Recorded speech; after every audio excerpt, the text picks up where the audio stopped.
இந்த பாட்டை ஃபர்ஸ்ட் எழுதின அருமையான வெஸ்லி பாஸ்டர் அவர்கள் ஃபர்ஸ்ட் எழுதி ஒரு சர்ச்சில் போய் ஃபர்ஸ்ட் பாடுறாங்க.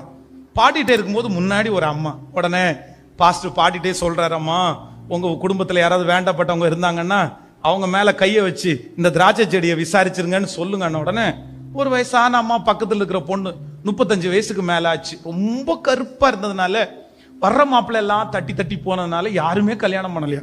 உடனே அந்த பிள்ளை என்னுடைய தொட மேல கைய வச்சுட்டு, ஆண்டவரே எத்தனை நாள் இந்த பிள்ளை கல்யாணம் ஆகாம இருக்குது, நான் ஒரு விதவை, இந்த பிள்ளைய நான் எப்படி கல்யாணம் பண்ணி கொடுப்பேன், இந்த திராட்சை செடியை இந்த வருஷமாவது நினைச்சிருங்க ஏசப்பா, இந்த வருஷம் இந்த திராட்சை செடி விசாரிக்கணும்னு சொல்லிட்டு அப்படியே கண்ணீர் விட்டு அழுதுட்டு, இந்த திராட்சை செடியை விசாரித்தருளும். அவ்வளவுதான். ஒரு 2 மாசத்துல ஒரு மிலிட்ரிக்கு அந்த ஊர்ல இருந்து போன ஒரு பையன் மிலிட்ரியில லீவ்ல வந்திருக்கான். வந்தவனுக்கு ரொம்ப பிடிச்சிருச்சு இந்த பிள்ளைய. அவ்வளவுதான்.